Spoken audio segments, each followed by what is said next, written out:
Hey there. So the podcast is currently on an extended hiatus so that I can write my next book and work on some other exciting projects. But while we're away, I hope you'll enjoy this fan favorite episode from the archives. If you want brand new content to help you make peace with food and heal from diet culture, come sign up for my free weekly newsletter at christyharrison.com/newsletter, where I answer a weekly listener question. And as always, if you join my Intuitive Eating Fundamentals course at christyharrison.com/course, you get access to our exclusive monthly Q&A podcast where I answer all your new questions.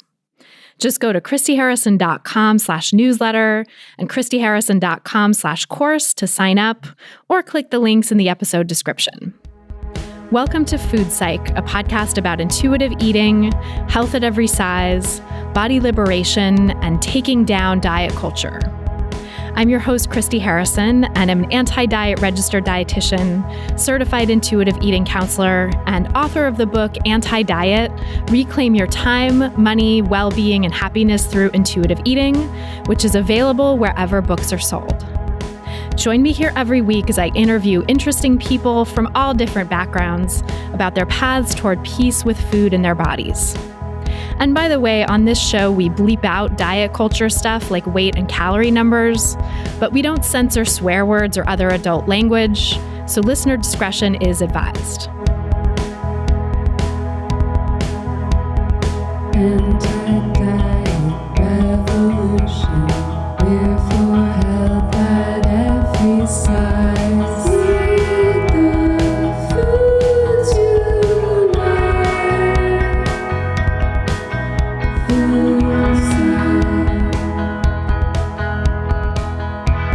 Hey there, welcome to episode 224 of Food Psych. I'm your host, Christy Harrison, and today I'm talking with fellow anti-diet dietitian Lauren Newman about how to manage diabetes without weight loss and restriction, why the restrict-binge cycle and weight cycling are especially harmful to blood sugar regulation, why carbohydrates are necessary for health, how to take the focus away from nutritional minutiae and numbers, and so much more. It's a great conversation. It's really so needed in this world, and I cannot wait to share it with you in just a moment. But first, I have a couple of announcements. So as I'm recording this, I just had my New York City book launch event yesterday, and it was amazing and so much fun to see and talk with everyone who came out. So thank you if you came. It was incredible. We had a standing room only crowd at Blue Stockings, which is this awesome activist bookstore on the Lower East Side. And I had people come from miles and miles away to be there and talk with me and ask me questions, including someone who flew in all the way from Chicago. So it was really amazing and heartwarming to see everyone. I'm still riding the high of that incredible night, but I realized that I haven't really announced any of my book tour spots on this podcast, which is a huge oversight. I've been sharing about them on my social media platforms and in my email newsletter, but I record these intros to the podcast episodes so far ahead of time that sometimes I don't get around to announcing things here until it's too late. But that said, the good news is that even though I've already had a couple book tour stops by the time you're hearing this, there are still a bunch more dates coming up, so you can come see me in various different cities going forward. I'll be in Philadelphia on Thursday, January 30th, in conversation with Caroline Dooner, author of The Fuck It Diet and a 3-time past podcast guest. And then the next day, on Friday, January 31st, I'll be in Cold Spring, New York, in conversation with Virginia Soul Smith, who is the author of The Eating Instinct and also a past podcast guest. And she also was my conversation partner at last night's event in New York City, and it was phenomenal. She's so funny, so smart, and asked really great questions. So I loved being in conversation with her, and I'm excited that we're going to have another opportunity to do that again in upstate New York. And then in February, I'll be doing another event on my home turf in New York City. And then I'm heading down to DC later that month to do an event with Heather Kaplan, also a past podcast guest and fellow anti-diet dietitian. So you can see all the details of these and other upcoming events as I add them at christyharrison.com/book. That's christyharrison.com/book. And the events listings are at the bottom of the page below all the order information. You can also order my book on that page and then follow along with where I'm going to be. And you can also subscribe to my email list so that you never miss an update on my tour dates, because I'm reliably do post about my book tour there, even if I don't get around to saying it on this podcast. So you can go to christyharrison.com/email to sign up for my email list.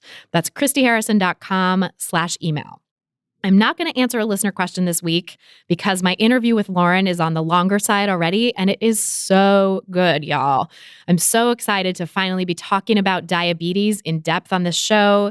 She is doing such important work in the world to help destigmatize diabetes and help people make peace with food in their bodies while also managing diabetes and other blood sugar concerns. And so it's a great, great conversation. I don't want to have to cut a minute of it. I don't want you to miss a moment of this good conversation. So we're going to get to it. But I'll be back to answering your questions next week. And meanwhile, if you want to submit a question for a chance to have it answered on an upcoming episode, you can go to christyharrison.com/questions. That's christyharrison.com/questions. And if you want to have your questions answered every month, no matter what, no matter where I am in my book tour and in life, even if I can't answer them on the podcast, you can come join my online course, Intuitive Eating Fundamentals, where I do a special monthly Q&A podcast just for course participants. And there's tons of other amazing content in there as well. So you can learn more and sign up for the course at christyharrison.com/course. That's christyharrison.com/course. This episode of Food Psych is brought to you by ThredUp. Not only is it more sustainable to shop at a thrift store like ThredUp, but they also offer 90% off of estimated retail prices, and they make it incredibly easy to sell the clothes you don't wear anymore and trade them in for beautiful, comfortable clothes that fit your body and your style. Instead of spending hours at the racks, you can customize your search on ThredUp by your size, including plus sizes, your budget, and more, so you can find the best deals instantly. I just got some amazing pieces from ThredUp myself, and you'll definitely spot me rocking some of them on my book tour. Sustainable, stylish, and totally affordable. You'll feel even better in 2020 with beautiful clothes from ThredUp. And for Food Psych listeners, here's an exclusive offer. Get an extra 30% off your first order at thredup.com/foodpsych. That's THREDUP.com/FOODPSYCH for 30% off your first order. thredup.com/foodpsych for an extra 30% off today. Terms apply. This episode is also brought to you by Bank United. Right now, you can enter Bank United's Go for More sweepstakes for a chance to win $54,000 if a team goes for and completes a 2-point conversion during the big game on February 2nd. I honestly don't even know what that means because I don't watch football, but I definitely want to win $54,000, and you can enter pretty easily to win. All you have to do is follow @BankUnited on Twitter and tweet at Bank United your answer to what you would do with $54,000 using the hashtag #GoForMore54. Again, follow Bank United on Twitter and tweet at Bank United your answer to what you would do with $54,000 using the hashtag #GoForMore54. Must be at least 18 years of age to enter. For official rules, visit www.goformore54.com. Bank United N.A., member FDIC. Neither Twitter nor the NFL entities have offered, administered, endorsed, or sponsored this sweepstakes in any way. And now, without any further ado, let's go talk to Lauren Newman. So tell me about your relationship with food growing up. So it's actually interesting because I don't think I really realized that there was anything wrong with my relationship with food growing up when I was much younger until I was a dietitian and started working with eating disorders and realized that my parents always dieted. And I just didn't realize how much that had affected me. I thought my parents they were making sure that we had really nutritious, balanced meals and all of that kind of stuff. But I mean, in reality, my mom was always on a diet. I don't have any real memories of her not dieting. And my dad as well. My mom was just kind of constantly on a diet. And my dad would just go through these periods where he would really hardcore diet and just do all of these crazy things. And then just kind of the classic restrict-binge cycle, right? Then just be I don't really care. I'm just going to eat everything and it's fine. And I don't think I realized how confusing that was for me as a kid until much, much later, probably a year, almost a year or two ago, honestly. So growing up, I mean, my parents were kind of going through that cycle and I didn't really think much of it at the time, like my mom would cook dinners at night. Like we always had food. Like that wasn't really a big concern. We always had like quote unquote healthy food, but my mom wasn't the kind of person to really like limit what we were eating. It was more like her own stuff. So we were the family that had all sorts of fun food in the house. And I remember my friends whose parents were much more restrictive, like they would be the ones who came over and like would eat everything at our house. And so I would say it was like pretty normal, but I definitely think that my parents constantly dieting from the time I was really young definitely had an effect on me, because by the time I got to like fifth, sixth grade, I just had a really messy relationship with food. And looking back, it's really hard for me to piece together a timeline of exactly how that played out. I have like little bits and pieces of memories here and there, but just because I think I was so unaware of how all of that was coming together, like I didn't realize what was really going on. That's really interesting. And so did that manifest as you dieting and restricting yourself, or how did that look? Yeah, I mean, I have bits and pieces of memories. So like I remember at one point asking my mom to go to Weight Watchers with her, and she let me come with her. I only went a couple times, but I remember that. I don't remember what led to me wanting to do that. I remember looking up all of these like weird diets online and, trying to follow them for like a couple days and then just being like, I don't know if this is really working. Cause like, when you're 12, you're like, if it doesn't work in one day, it doesn't work. Right. Yeah. And I was like kind of impatient with that. I remember at some point I started hiding food, and I don't really remember actually hiding food or what I would hide or like any of that. But I remember my mom and I getting into these like intense screaming matches over it and like really intense fights about it, where she would just yell at me for hiding it and be like, if you're going to eat it, just eat it in the kitchen, eat it downstairs. Like we don't care. Like just eat it, but eat it in the kitchen and don't hide it. Like you don't need to hide it from us. But for some reason I was hiding it. And I mean, looking back now, I know that it was around the time when I was also restricting in a lot of ways.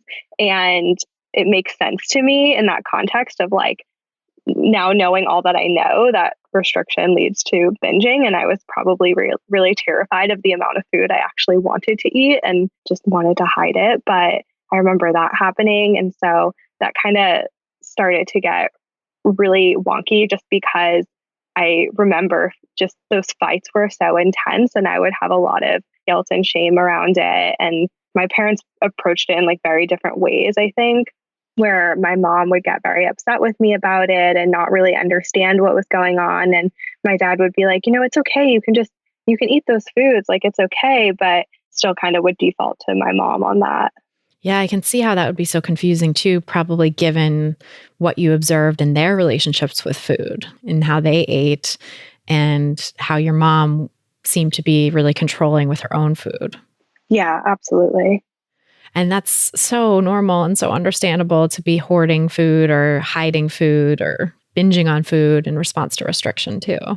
Absolutely. And then within this context as well, like I mean, I don't remember the exact timeline of all of these events, but like at some point in there, I went through puberty very early. And so I'm sure I was also just growing and like needed a lot of food.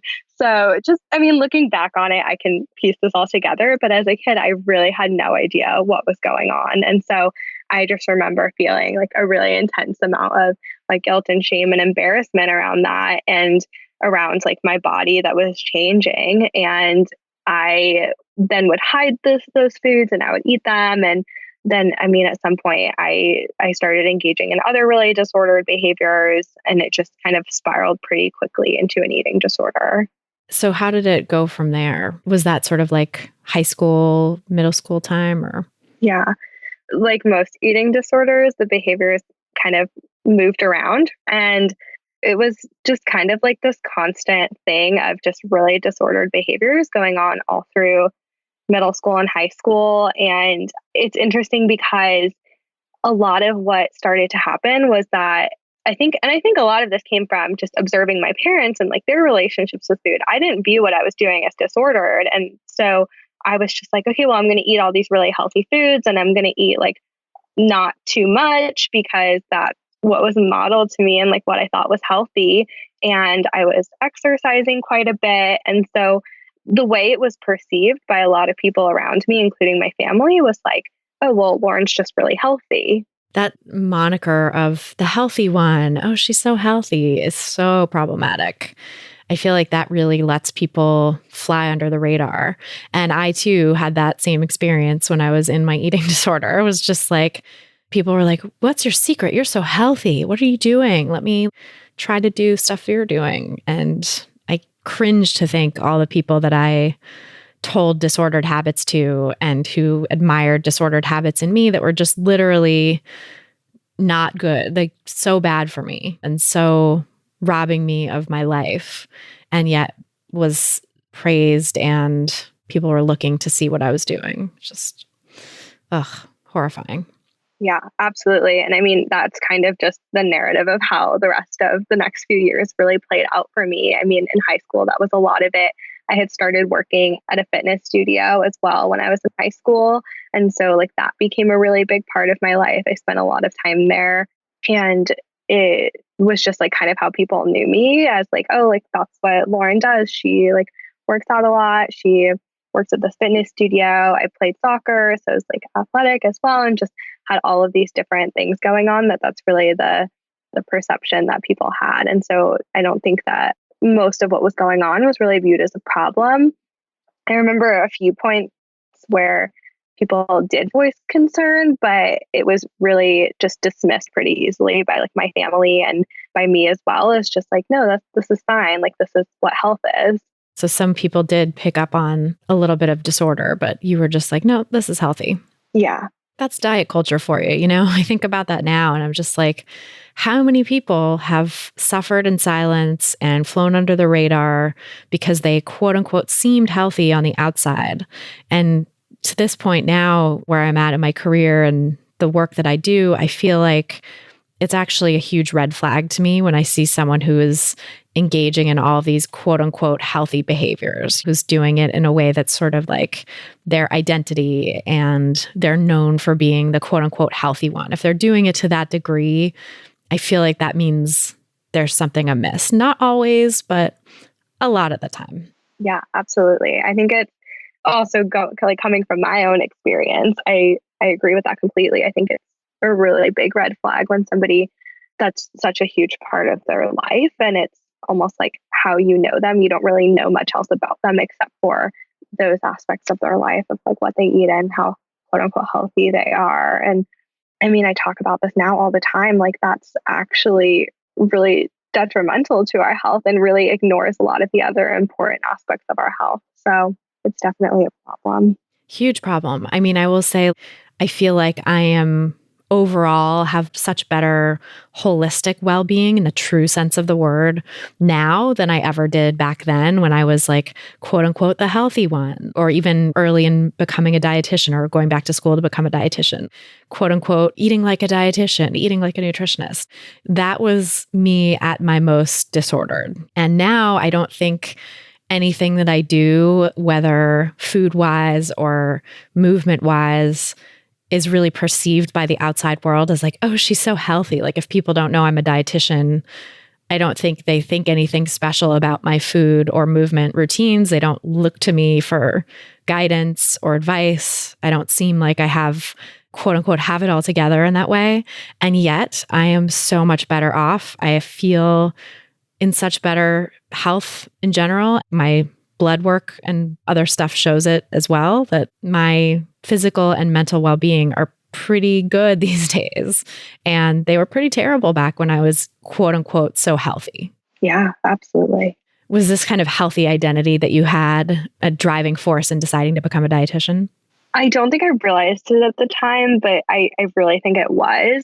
I graduated high school and I went to college. I moved all the way across the country. I grew up in like the New York, New Jersey area and came to the University of Texas for college, mostly because I just wanted to go somewhere warm and like really different. But yeah. I came all the way down here. And I think just there was a lot of the culture shock almost, which sounds weird because it's still within the States, but like Texas is a really different place. And I was in this new place with nobody that I knew at all. And really like wanted that to still be my identity. And so I think that that was like what I knew. Right. And so, I mean, I still had like a pretty serious eating disorder at that point. Nothing was really happening about it, and was really obsessed with food because one, I thought it was my identity, not just part of it, but like that's who I was, this like healthy person. I was a person that cares about health in like a really extreme way. It was like, I'm better than other people because I like care more about this than other people do. And then I was like, well, of course, then I should study nutrition, right? So I think that played into it. And then I think the other part of it was truly just that I was starving and malnourished, and a malnourished brain cannot focus on anything except food. So those were the classes that were most interesting to me. Like that's what I wanted to spend my days thinking about. And so next thing you know, I'm a nutrition major. Makes so much sense. I feel like I would have been right there with you if I had developed my eating disorder earlier. As it happened, I was like most of the way through college. When I did, I was 20. I had just come back from a junior year abroad, or developed it kind of in the middle of my junior year abroad. But I was like most of the way through a degree in rhetoric and French literature. So I was like, okay, journalism, media, that's always kind of where I was aiming. That seemed like the thing to do, and I didn't want to have to start over. But I focused my journalism career once I got done with college on food and nutrition, like all the things that I was obsessed with all day long. And it makes so much sense that that is what our starved brains do. That is what brains do when they're starving. It's so understandable to be drawn into a career like that. Yeah. And I mean, I think about it now, and I don't really know. I mean, at this point, I don't really know what else I would want to be doing with my life, but I always wonder about that. Like, what else would my brain have wanted to put its time and attention and energy into if I actually had enough nutrition? I'm not sure, but here we are. Yeah, we can't change the past, but it is interesting to think about that too. Like, what roads would we have gone down if that path hadn't been laid out for us? I talk a lot in the book too, actually, about this career trajectory that a lot of us go on and the foreclosing of other careers as a result, and how even that can change our earning potential. Dietitians make a lot less money than some other potential careers we could have had. I tell the story in the book, like when I got laid off from Gourmet, when the magazine folded in 2009, I was already back in school to become a dietitian and had just started the program like a couple months before or something. And it was very expensive. I went to NYU for grad school. So I was like, oh shit, I just lost my job. Like I need help paying for this. And I had heard that unemployment sometimes included benefits for education. I wasn't sure kind of what the criteria were, but I was like, okay, maybe they'll help me pay for school. And I went in to talk to the unemployment counselor, and he basically laughed in my face. He was like, no, we only help cover education that's in a higher paying position than the one you're leaving. And at the time, and I think maybe still now, journalism had a higher earning potential than dietetics. And he showed me numbers and breakdowns and stuff. And he was like, so basically don't do it. Don't leave journalism to go into dietetics. And I was like, well, it's too late. I'm obsessed and that's what I'm doing. But it really stuck with me that this career that I poured so much money into, I kind of turned the ship around, took all these student loans out, and then lost my job and had a nice severance package, but it, was only a few months. I had just sunk all of this money into this new career that this guy's like, yeah, that's ridiculous. Why are you doing this? Oh my gosh. Wow. Yeah. Not that I've ever been someone who was really motivated by money. In fact, I think that's part of the reason I was like, well, who cares? I want to be a dietitian, and that's kind of a privileged position to come from too, because I grew up with enough economic security that my parents were always like, do what you love and the money will follow, which is so nice to hear as a kid, but also such a privilege. It's only people who have money can say that, Yeah, that was definitely similar in my family. It was you can do whatever you want within reason. I think my dad's joke is always just don't major in underwater basket weaving, but everything else is on the table. Yeah, everything else is on the table. You can do what you want to do. You're smart, you'll be able to figure it out and make it work, which is definitely a privileged place to come from. But I remember as well, at some point in there, so I decided to be a nutrition major. And then a couple months later, wound up leaving school to go to eating disorder treatment finally. And then when I came back, I had like missed a whole semester. And like, nutrition classes, it's all the prerequisites, like they have to be in the right order and it's very time consuming and there's so many classes and like no flexibility in that degree plan. And I was like, well, now I'm not going to graduate on time. And like, that's important to me because I don't know, that felt important. So I was like, okay, well, what can I do to still graduate on time? And so I remember like changing my mind like 15 times about what I wanted to do. And that's when I really remember having that conversation with my dad about like, just don't do underwater basket weaving. Everything else fine. Just like, not that. That's really funny. Well, that's interesting too, this idea of dropping out of school to go to eating disorder treatment. How did that come about? The eating disorder really just got to the point where it was unmanageable and I really couldn't ignore it anymore. And so it really hit bottom there for a while. And so at some point, my therapist that I was working with at the time was like, yeah, you don't really have a choice right now. Like you can't go back to school at this point.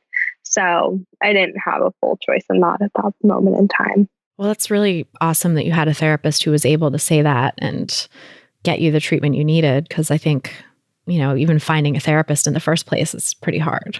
Yeah. I mean, I'm super grateful for that therapist for kind of setting that boundary with me of like, you need to do this right now. Unfortunately, like it wasn't maybe the best treatment. There was just a lot of, now that I work in this field and I know like how we can do things in a really productive way, like there was just a lot of fat phobic things that were going on. And I don't think I realized that exactly at the time, but things felt off to me. And I think that's really what kept me stuck for quite a while, even while in treatment. Did you experience fat phobia yourself in treatment? Did you just hear comments that were fat phobic that sort of fed the eating disorder? I think it was a lot of like, cause I was in a pretty, whatever average means, average size body. Like I definitely was not in a larger body, but it was pretty average. So I had some thin privilege in that way, but there was definitely comments that were being made around me where it was like, I was in this weird spot where some people around me were in much smaller bodies and needing to like quote unquote weight restore. And like, I technically didn't have to because I hadn't lost that much weight, but I had lost, like, it was just this weird thing. And then there were people in larger bodies in treatment with me who were on like really low calorie meal plans. And I was just really confused. So I didn't really know where I fit. I was like, if I was in one size body or the other, like really, if I was in a larger body or if I was in a much smaller body, I just remember thinking that when I was in treatment, like this would be so much easier because then I would like have a goal and have a point. But right now they just like aren't telling me what to do. And I don't know, it just remember that being very confusing for me.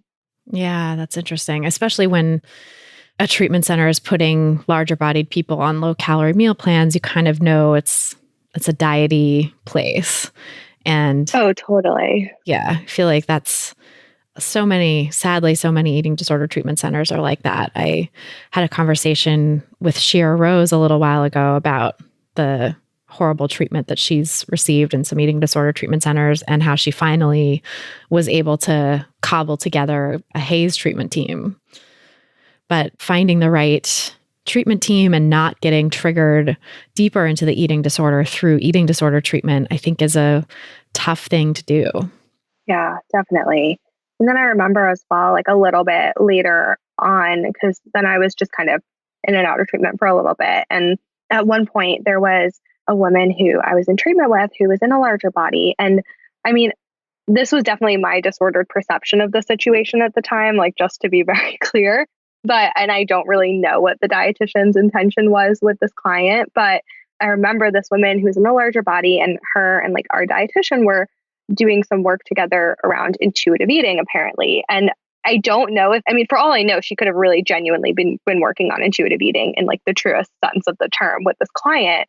I have no idea. But all I remember was, okay, well, she's in a larger body and I'm not. And so like intuitive eating is just, again, my really disordered perception at the time, I perceived it as like, oh, well, intuitive eating is just lazy and giving up. And like, that's what you do when you give up on somebody. And like, I don't know why I interpreted it that way, but I had like another friend in treatment. And I remember like her and I having a conversation where we kind of agreed that that's what intuitive eating was. And so, now I know better, obviously, but like, it's just really interesting that that was kind of my first introduction to intuitive eating. And I look back on that now and I'm actually very curious what was going on with that client. But that's really how the rest of us in the room perceived it. And so I feel a lot of frustration that that wasn't really explained to us, and it wasn't intuitive eating wasn't introduced to all of us, and like we weren't all educated on it regardless of our size. Especially because, in eating disorder treatment, Evelyn Tribole talks about the nutrition rehabilitation phase and how people have to go through nutrition rehabilitation first before they can implement the full expression of intuitive eating, like eating according to hunger and fullness and stuff. But people can embrace the other principles and learn to practice the other principles while they're recovering from eating disorders, and they don't need to wait on things like rejecting the diet mentality or learning to make peace with food or learning to respect your body. Like all of these things are useful for everyone, no matter where they are in their recovery. Absolutely. And I mean, I work in eating disorder treatment now, and that's exactly how I explain it to my clients. And I work currently at an adolescent residential facility. And even with my adolescents in a residential facility, like we are talking about intuitive eating, and we're talking about all of it. And the way I like to frame it to them is like, yeah, we have to respect your body and honor your health right now. And in order to do that, your hunger and fullness cues can't really be relied upon right now. So we can talk about that in theory, like those two principles right now, but we're not going to be super relying on them right now, because the more important principle for us to prioritize at this moment is really getting your body back into a place where it's stable. Yeah, because when it's not stable, it can't even tune into those cues. Like those cues are not going to be reliable if you're not nourished enough, because your body actually will not give you enough hunger signals, probably give you early fullness signals. Like it gets all kinds of screwy when you're not eating enough. So yeah, it's, I think, so important to kind of hold off on those principles until you're actually renourished. And that can take a while, and that can take a meal plan from an experienced eating disorder dietitian, maybe not like, certainly I hope not a detailed meal plan that's like X cups of this and weigh and measure that, because that's also super unhelpful and diety. But, a plan that gets you eating consistently throughout the day, enough food to support recovery at the physiological level. Yeah, absolutely. So that was your first introduction to intuitive eating. It sounds like you interpreted it through a very disordered lens. How did things shift for you after that?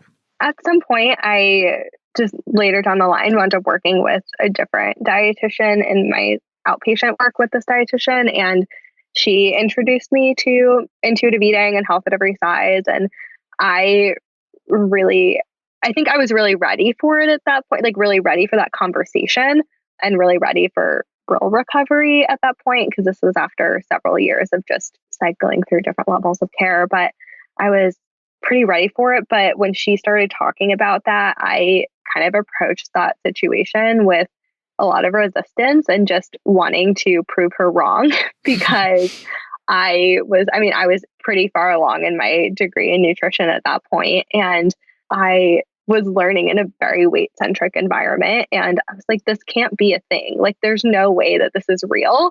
And so we would sit there and like use our session time to just kind of debate this a little bit.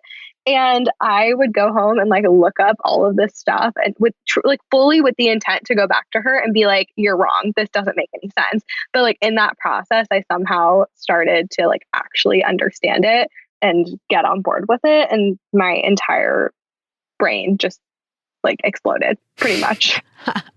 Yeah. I mean, of course, like, especially as a dietitian, to be in like someone far along in your nutrition studies, I can't imagine how that must have felt, just completely breaking down your worldview.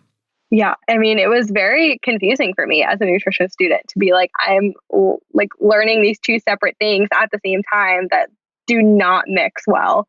So, I mean, I definitely became very vocal in my nutrition classes and in my professor's office hours and just really putting my opinion out there and kind of starting to, by the end, I was just straight up like raising my hand in class and questioning some of the things they were saying. But it definitely, like my entire life just flipped 180. It was pretty wild.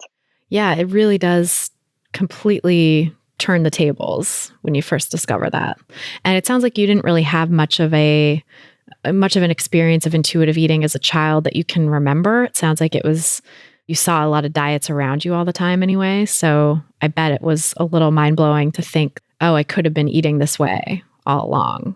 Yeah, I mean, I think that's one of the things that was really off-putting to me about it at the beginning, because I think that's a lot of the language that's used around intuitive eating. Like, oh, all kids are intuitive eaters. We're all born intuitive eaters. And I was like, I don't have any memories of that. So I'm not really sure that that exists. But one of the almost like defining few months of the past few years for me was, I think it was right after my senior year, it was right before my dietetic internship. I like had that summer kind of free because I like didn't have to really do anything else to resume build because I was about to start my internship. And I grew up going to sleepaway camp. And I was like, I just want to go back to camp and work at camp as a counselor because I think that would be so fun, because I grew up going to this camp and just loved it there. And so I went to this camp and I was a counselor for 12-year-olds. And it was just the most fun experience ever in general, but it was super interesting to me coming from this place where that was really at the time where I was like, I get intuitive eating, I get health at every size. Like had already been speaking up a lot in my classes about all of this and really on board with it, but I just didn't have any memories of being an intuitive eater.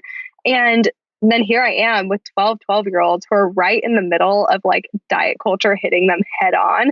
And I would say like the best way to describe this bunk full of girls was they were very age appropriate. Like half of them were still kids, still 12-year-olds. And then the other half of them were like putting on makeup and like doing all that kind of stuff. Like we would play music in the morning and the playlist would switch from like Frozen to like a rap song and back and forth like that. So that was kind of the best way to describe these kids. And so really they were all right in the middle of this transition where they're still kind of intuitive eaters. A lot of them still really were. And then you could really see the ones where diet culture had kind of hit them full on. So it was just a really interesting thing for me to experience, to be like, okay, yeah, I see this. I know that this is a thing. Like kids really are intuitive eaters. And there really are these like diet culture messages that are so harmful that can really affect somebody's ability to eat intuitively. And so even though I still don't really have very many memories of that, like I just can look back on my experience with these kids. And I think that was pretty healing for me in a lot of ways, just to be able to experience that. Yeah, it sounds like it, because you can sort of live vicariously through them, almost, the ones that are still intuitive eaters, and also see that transition where it's like, it's obvious that it's the culture, it's not them. They're getting indoctrinated into this cultural thing that, I mean, so many kids get indoctrinated into much younger, like you did, or some people like Isabel Fox and Duke, who's been on the podcast a number of times, said it was like when she was 2 or 3, she was put on her first diet. So it's like, certainly can hit people at a very young age. But I think for a lot of kids, it does happen around adolescence, where that sort of blissful childhood phase of intuitive eating kind of comes to an end and they're just smacked in the face with diet culture. Yeah. And then one of the other things that happened that summer was I had a girl in my bunk who had type 1 diabetes. And so that's also really where my interest in diabetes stemmed from, because it was just so fascinating to see, because I could separate these girls in my mind of like, here's the ones that like are still really intuitive eaters, and here's the ones that kind of aren't or are being influenced by diet culture in some way. And she definitely fell on that side of it. And it was so blatantly obvious to me that it was because of her diabetes.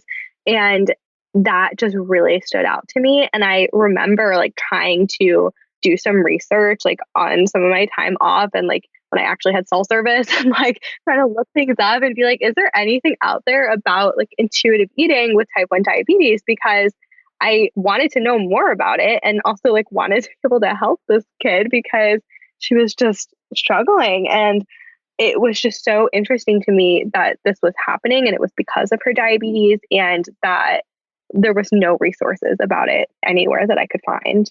That's wild. Why do you think that is? That there's no resources? Mm-hmm.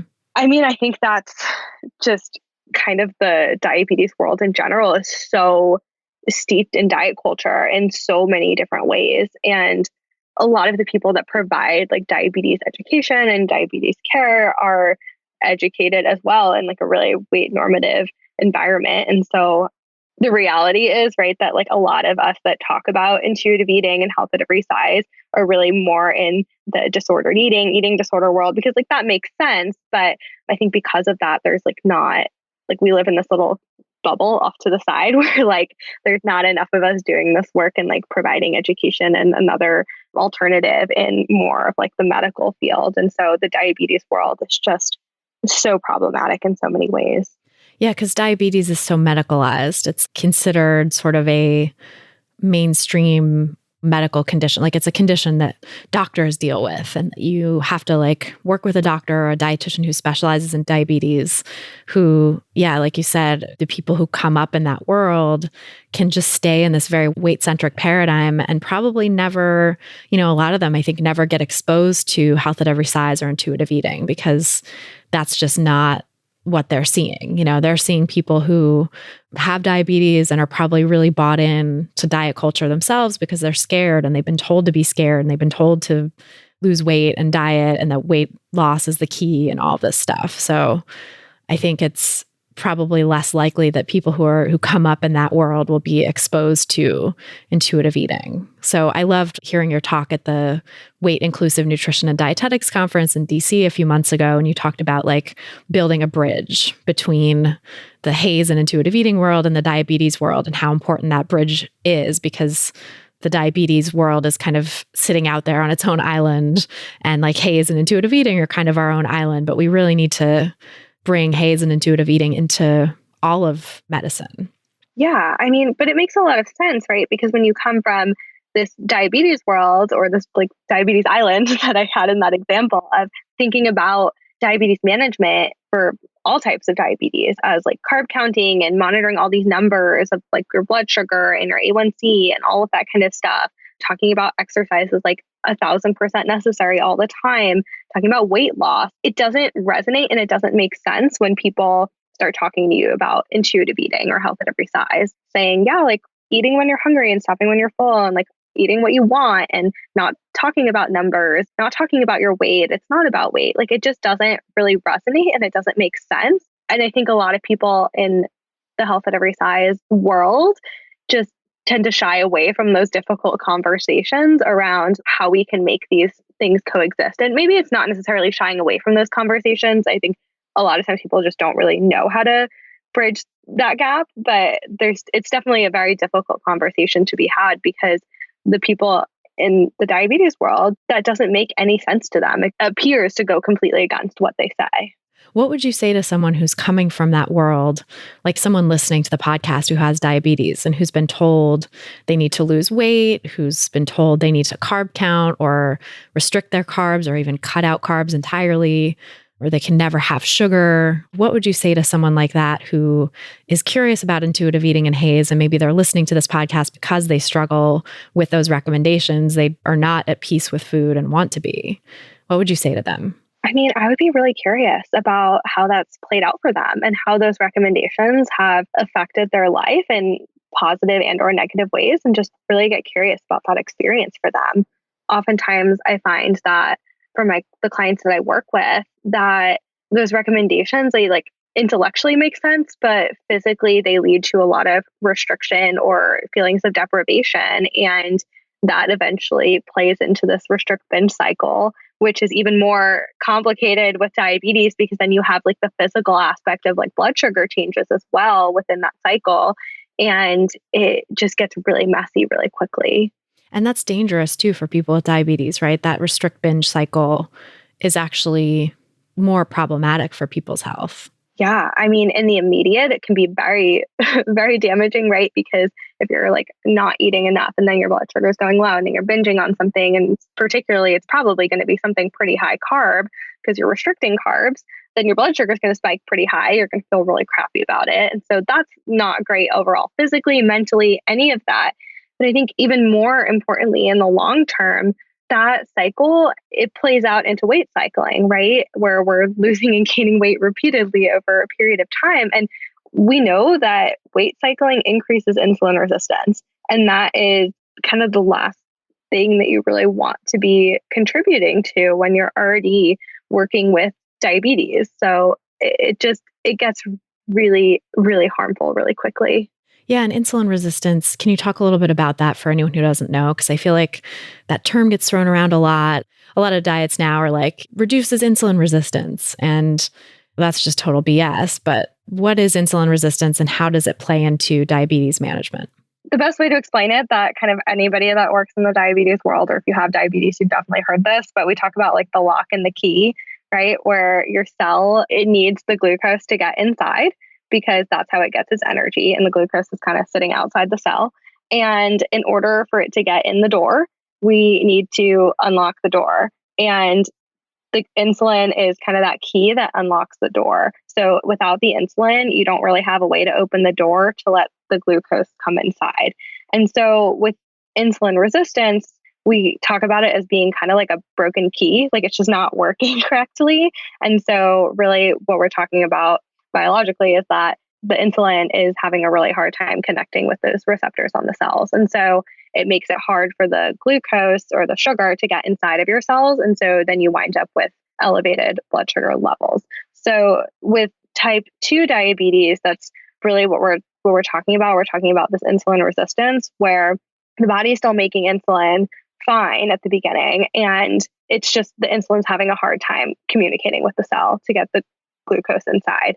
And over time, what starts to happen, right? Because immediately your body's going to be like, cool, well, I guess I just need some more insulin because like I need it in order to function. So your body keeps sending more signals to make more insulin and more insulin. And that helps because then you get enough keys that actually work to let all of the glucose inside so your blood sugar levels normalize. Over time, that can lead to your pancreas, which makes your insulin getting a little bit burnt out on that. Because if your pancreas is like a mom, a little kid that's like, mom, mom, mom, mom, mom, all the time, that's like really annoying. And so that's kind of the way I like to think about it. But that's kind of what's happening. And so the pancreas starts to get a little bit burnt out. And that's when we start winding up with like some more problems that can really be classified as diabetes, where it's not just the insulin resistance, there's not enough insulin there as well to kind of make up for that deficiency. And so that's when people would end up having to take medication, either oral medication or insulin to make up for that. Yeah. So there are different types of medications that somebody can take. They could take some type of oral medication. So like the most common is metformin, and that helps to increase insulin sensitivity. So to counteract that insulin resistance.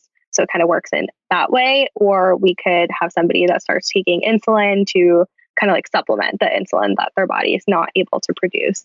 That's type 2. I think one of my biggest frustrations in that world right now is all of these diets that are out there that are talking about like, you can cure your diabetes with this, because it's just so scary and so harmful. But the analogy that I like to use is ultimately at the end of the day, like your body is insulin resistant. Like that's something that's going on. And sure, like if you don't eat carbs, if you like do whatever diets are being suggested where you're like, cool, like just don't eat carbs, then yeah, like you're going to have less sugar in your blood because you're not eating as much. And so sure, maybe like your blood sugar is going to be lower. That doesn't mean that you've cured your body of diabetes. It just means that your blood sugar isn't high. So there really isn't a solid definition of like what it means to cure diabetes. It's like really annoying and really frustrating. And I feel like I have this conversation at least once a week. But the analogy that I like to use is it's kind of the same as if somebody needs reading glasses because they have some pretty bad eyesight, but then they just choose to not read anything for the rest of their life. So like, cool, like you don't need glasses to read anymore, but that doesn't mean that you've cured your eyes. It just means that you're not going to read anything for the rest of your life. And like, how sad would that be to not read anything for the rest of your life? Right. It's like, yeah, you could totally get through the rest of your life without reading anything. It might be a pretty sad existence, but like you could do it. And kind of the same thing with these like lower carb diets. It's like, yeah, I guess you could. That would likely, talking to these clients that I work with, it's like that usually plays out in some kind of restrict-binge pattern. But theoretically, you could not eat carbs, but that doesn't seem like a very great existence, even if you could manage to do it without it playing into some disordered eating. So, and yeah, there's that small percentage of people, maybe on the order of the, 2 to 5% or whatever of quote unquote successful dieters. Maybe that's around the same percentage that could just choose to not eat carbs forever to try to manage their diabetes. And so that just puts them in the camp of like Bummerville, like sad life, hard life, a lot of asceticism and self-denial and work to try to maintain that. And then for the rest of the people, that 95 to 98%, likely is going to be restrict-binge cycling. It's going to be difficulty actually maintaining that diet because our bodies need carbs, even people with diabetes, right? I mean, from what I've seen, and I'm curious to hear your thoughts on this, but like from what I've seen, it really is true that people's bodies generally function best with carbohydrates, even people with diabetes, in terms of energy, in terms of not binging, in terms of having a peaceful relationship with food. We all need some carbohydrate to be able to achieve that because our bodies are really programmed to freak out, for lack of a better term, in the absence of adequate carbohydrate. We're in starvation mode when we don't have enough carbohydrate. Totally. And I mean, I hear this from my clients all the time where they're like, yeah, but I have diabetes. So like, doesn't that change? And it's like, no, your body's still human. Like your body's still going to freak out when you don't have carbs. And I mean, I think the biggest conversation that I have too is this idea of like, how this plays into the restrict binge cycle. And you're not immune from this restrict binge cycle just because you have diabetes. Like it still happens the same way and your body still needs carbs. And that is important for people to know. So important and so not talked about. I feel like there's this myth out there in diet culture that people with diabetes, they're allergic to carbs or something, or that carbs are not necessary for them because their bodies can't handle them. And when in reality, it's very different. You know, it is. I love your analogy. Like, I feel like it's much more like needing reading glasses than it is an allergy to something. Yeah, it's not an allergy. It's not. That just, I get so mad when people talk about it in that way. And then I think, I mean, as well, we didn't really touch on this, but so we talked about type 2, but type 1 diabetes functions a little bit differently in the body, where it's not stemming from that insulin resistance. Instead, there's something that's happening in the body. It's an immune reaction where the body's immune system kind of attacks part of their pancreas that makes their insulin. And so they don't make any insulin. And the reason why I bring that up is just because that's something that comes up with my clients that have type 1 all the time. And even my friends that have type 1, it's a huge frustration to them because they feel like in society, we don't talk about, I mean, we don't, it's true. We don't talk about type 1 diabetes as much as we talk about type 2. And they get so frustrated and angry when people start talking about diabetes, or they say that they have diabetes and it's like, oh, well, you can't eat that, right? Like you can't eat all these things. And they're like, no, actually, like I can, I just have to take my insulin for it. But there's just a lot of that kind of stuff that goes on as well, because there's just not enough education on the different types of diabetes and what is actually real. There's just so many myths and misconceptions out there. Completely. And I think, yeah, this idea of that you can actually eat carbs and have, you know, an intuitive relationship with food and have diabetes, and you just have to take insulin or medication, I think is pretty contrary to what diet culture is saying about diabetes now, but also just about diseases in general, that it's like, just manage it through food. Don't take meds. Get off your meds. You can just change your diet and you'll get off all your meds. And that's really, really harmful, because we've spoken about this on the podcast a lot, that changing your eating is actually something that has side effects. It's an intervention with serious potential side effects. And we see these side effects so often in the people with disordered eating and the people listening to this podcast. You know, basically, you wouldn't be here if your attempts to change your eating and go on a diet and do something to maybe manage a health condition like diabetes, if that had worked for you seamlessly. You end up with disordered eating oftentimes because of those efforts to diet and manage conditions through food alone or through food primarily.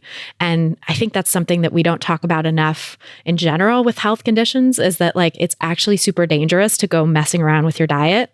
And medications have side effects too, but for certain conditions, I would say, and for certain people, probably most people listening to this podcast, I would say that the side effects of dieting to try to manage a health condition are far greater than and worse for your overall well-being than the side effects of a medication that you might be able to take to manage that condition.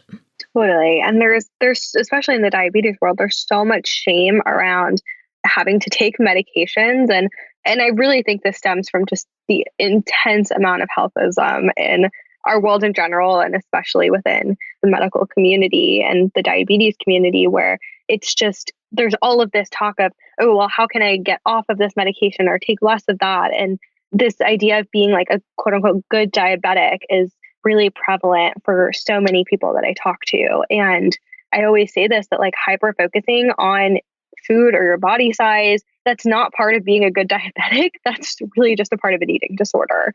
So there's just all of this shame and stigma and all of this around having to take medications, maybe not having like a quote unquote perfect A1C and just all of the numbers, all of the labs and all of the numbers and everything there. And it just gets really problematic really quickly. And I think too, a lot of the people who recommend changing your eating in order to change a certain health condition or manage a certain health condition haven't personally experienced, or maybe have, but don't identify that they've personally experienced. They don't identify the suffering of it, personally experience that disordered eating, that negative side effect of the diet.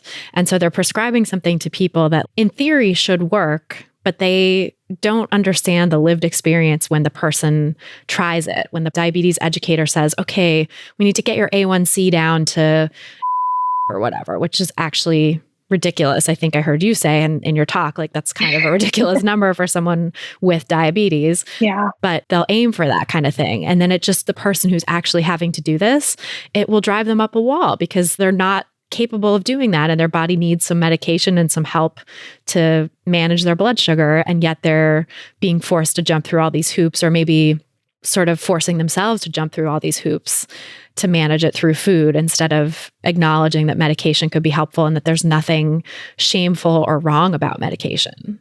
Yeah. I mean, I think it also just comes from a huge place of privilege, whether that's privilege of not having experienced any kind of disordered eating or understanding how that can play out in disordered eating, or privilege of not having actually experienced diabetes, or whether that just comes from other types of privilege where food can be that accessible and that big of a deal in your life. There's just a lot of privilege in all of those philosophies and statements about how to manage diabetes. What would you say to someone who is struggling with this idea that they're supposed to be managing their diabetes without medication, that they're supposed to be cutting carbs or skimping on carbs or not eating sugar? How do you work with folks in that boat? I mean, really taking a look at what beliefs and fears they have around those things and where they think they come from, and starting to unpack that a little bit. And that can be really, really scary. Like, I just want to acknowledge that can be really scary, especially when diabetes complications are honestly terrifying and people are so scared of that. And that makes a lot of sense.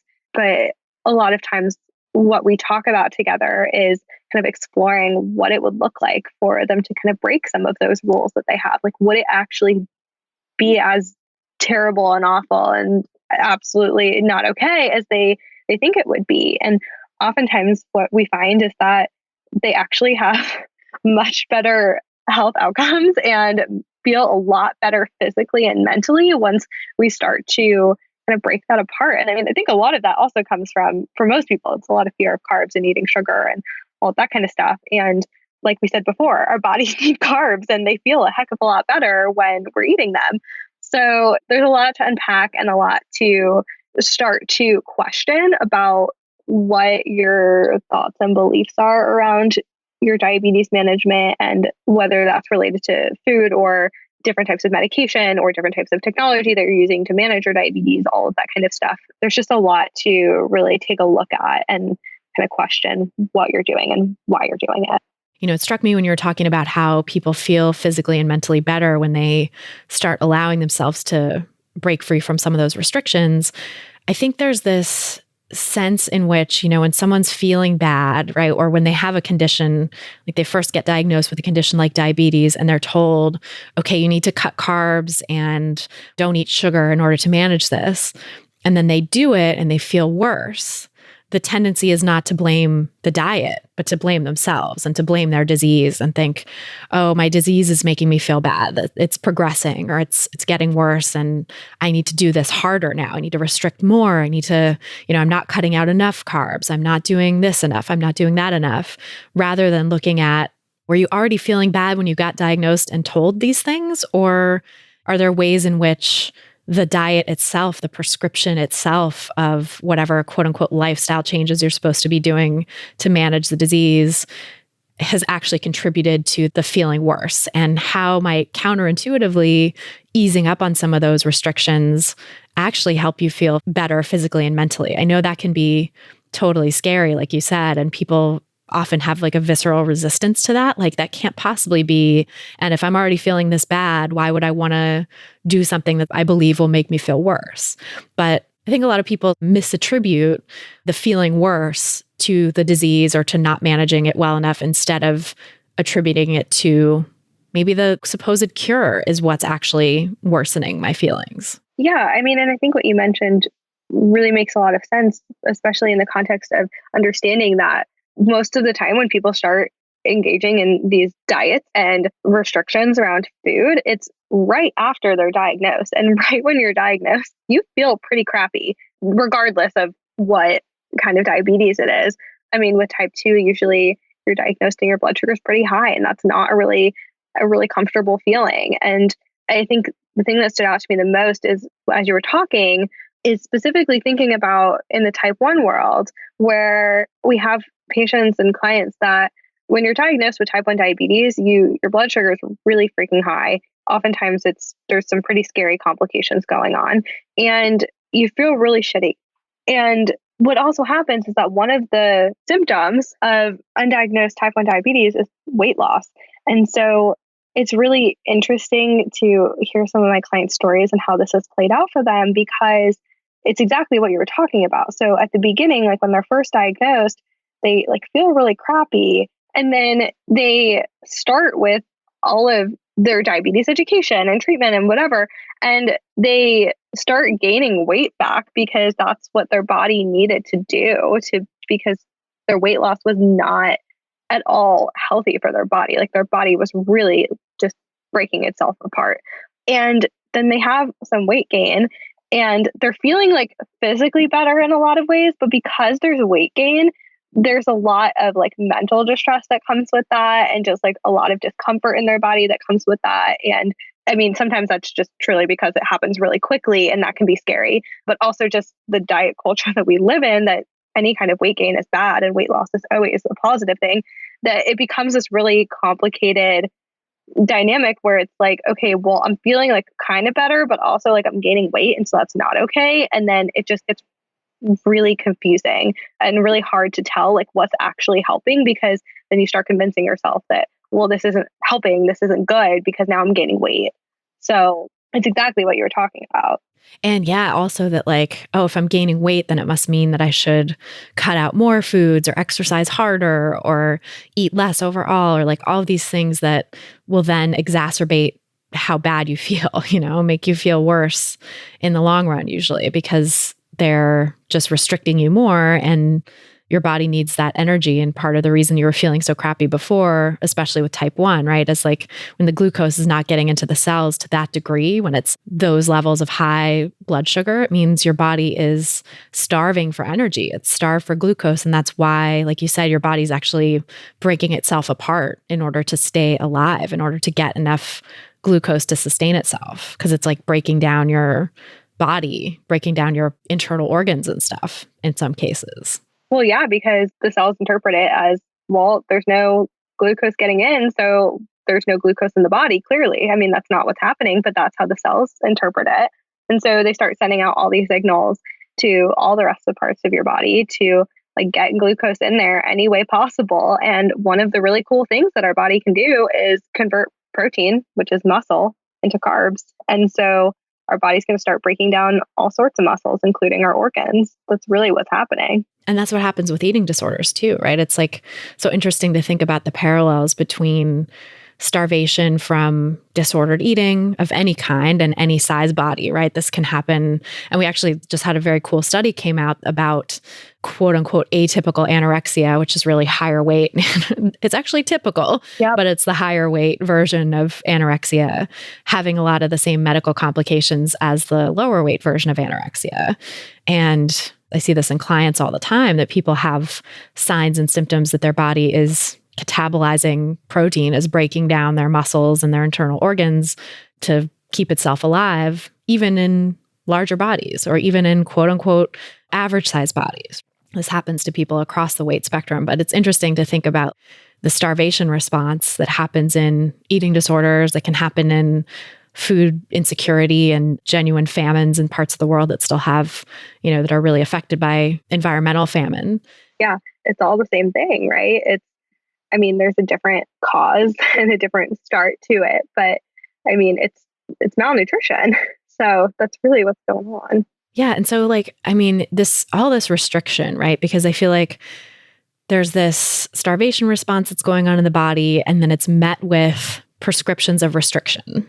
Oftentimes, especially with the weight gain that can happen either in early, recovery and healing from type 1, or also in the process of developing type 2. Weight gain seems to be a symptom, right? It's not a cause like people in diet culture make it out to be, but it seems to be a symptom or something that goes along with the development of type 2.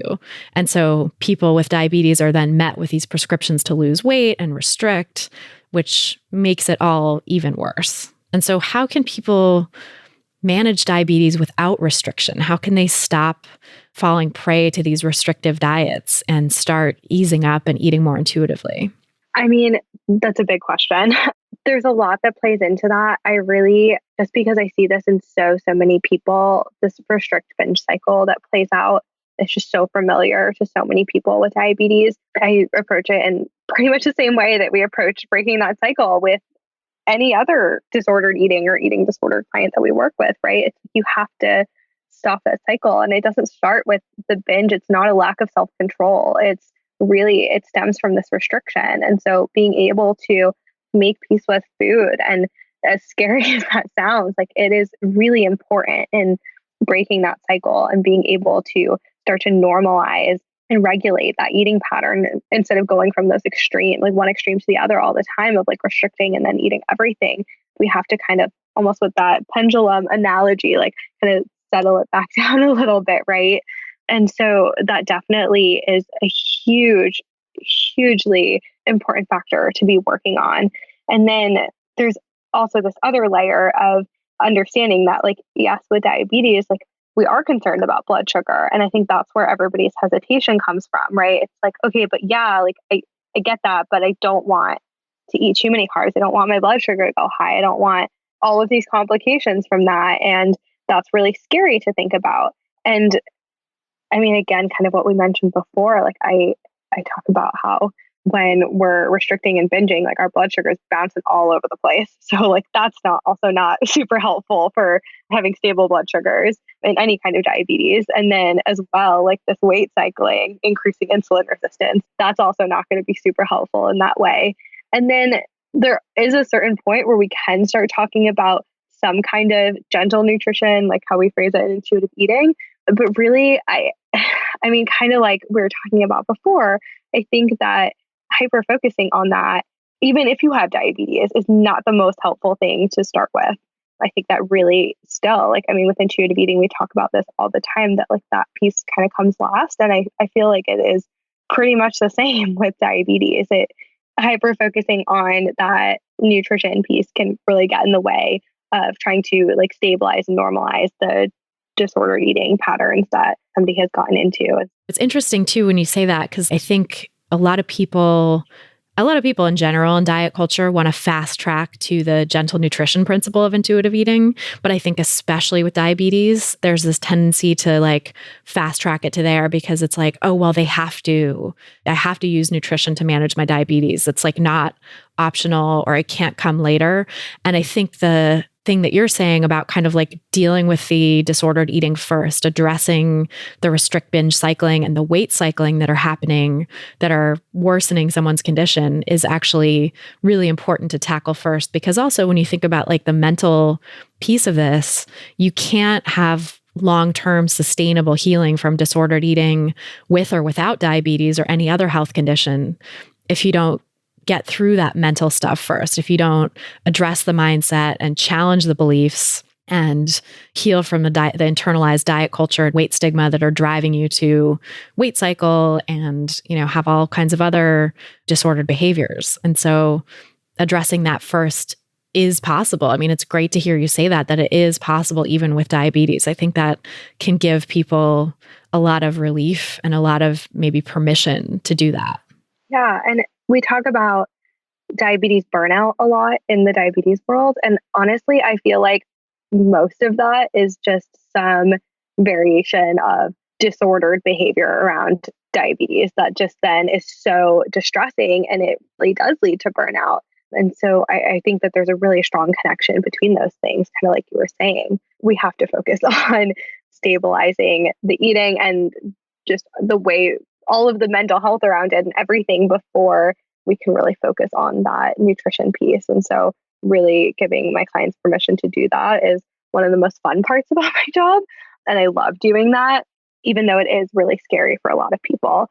I would add that just addressing, like, because I know this question comes up all the time with type 1, and when you're taking with type 1, or if you're taking insulin with type 2, you do have to kind of know the carbs in your food to be able to dose your insulin. And so that is like a tricky thing that comes up when we're trying to talk about this, where it's like, well, don't worry about the nutrition, like gentle nutrition later, but also like you kind of do need to know the carbs. And I like to approach that by kind of talking about how, it's never going to be exact anyway.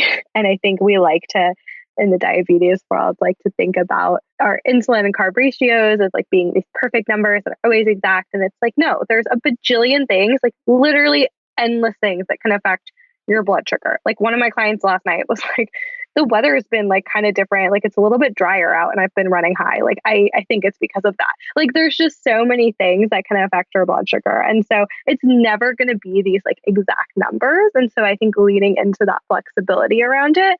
And with some clients, we do like exact carb count if that's what's going to be helpful for them. So they'll like look up the exact carbs and whatever and dose their insulin based on that. But after like a couple of days of that and us talking about it, they usually start to realize that it doesn't really make that much of a difference if you're doing it exactly and measuring it out and counting everything exactly versus just being able to kind of like guesstimate a little bit.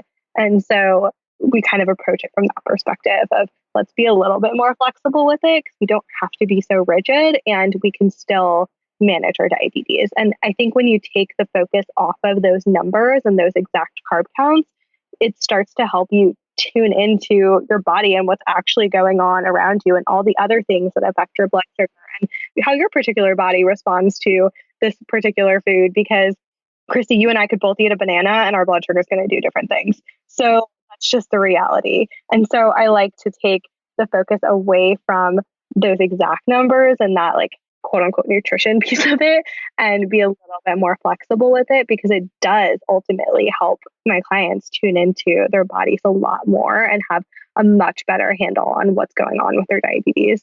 Yeah. And that's such a great point too, that knowing how something is affecting their blood sugar on a particular day can be helpful in maybe deciding how much to dose yourself in the future with insulin for this particular thing, but also might be very temporally specific too. There might be a day when like your blood sugar is running high for some completely different reason, like having less water in your body, being more dehydrated or something like that. Being stressed, having a period, like literally there's 1,000 different things.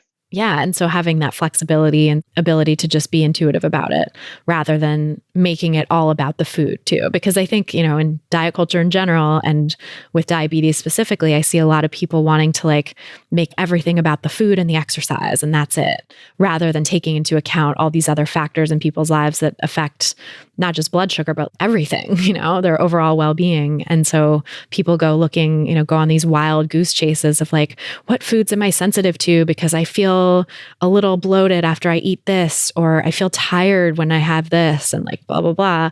And in so many cases, it's not the food at all. It's other circumstances of their lives that are happening around that, including anxiety about the food. And so looking at things in a truly holistic sense, things other than just food and movement, is so helpful for health conditions in general, but also diabetes in particular. It sounds like your work really takes into account a lot of these other factors too. Yeah, I don't think that you can manage diabetes if you're not taking into account all of these other factors. They're so important. It's not just about the food and movement. No, it isn't for anything really, but no. Especially with the diabetes. Yes. Well, that is so great. I love hearing you say that. And I feel like this episode is going to give a lot of people permission to start managing their diabetes in a way that's a lot less rigid and more intuitive and flexible. So, really glad to have this conversation. Thank you so much for everything you shared. And can you tell us where people can find you and learn more about your work? Yeah, I am mostly on Instagram. I think I have a Twitter, but I don't know how to work it. My Instagram is Go Feed Yourself. And you can find me on my website as well, laurennewmanrd.com. We'll put links to those in the show notes too, so people can click through. And thank you so much for being here. It's such a delight to talk to you. Thank you, Christy. So that's our show. Thanks again so much to Lauren Newman for joining us on this episode and sharing all her wisdom. And thanks to you for listening. If you're looking for some practical tips to help you get started on the anti-diet path, grab my free audio guide, 7 Simple Strategies for Finding Peace and Freedom with Food. Just go to christyharrison.com/strategies to get it. That's christyharrison.com/strategies. If you want to help support the podcast, please share this episode and make sure that you're subscribed to the pod as well by going to christyharrison.com/subscribe. That's christyharrison.com/subscribe. To get full show notes from this episode, including all the resources we discussed, plus a full transcript, just go to christyharrison.com/224. That's christyharrison.com/224. And to get the transcript, just scroll down to the bottom of the page and enter your email address. This episode was brought to you by ThredUp. Shopping sustainably in the new year just got a whole lot easier and more affordable with ThredUp. Get an exclusive offer of an extra 30% off your first order when you go to thredup.com/foodpsych. That's ThredUp.com/FOODPSYCH for 30% off your first order today. Terms apply. This episode was also brought to you by my book, Anti-Diet: Reclaim Your Time, Money, Well-Being, and Happiness Through Intuitive Eating, which is now available wherever books are sold. Just go to christyharrison.com/book to order it online, or pop into your local independent bookstore and ask for Anti-Diet. A big thanks to our editor and sound engineer, Mike Lalonde, our community and content associate, Vinci Chue, and our administrative assistant, Julianne Watasik, for helping me out with all the moving parts that go into producing this show every week. Our album art was photographed by Abby Moore Photography and designed by Meredith Noble, and our theme song was written and performed by Carolyn Pennypacker Riggs. Thanks again for listening, and until next time, stay psyched.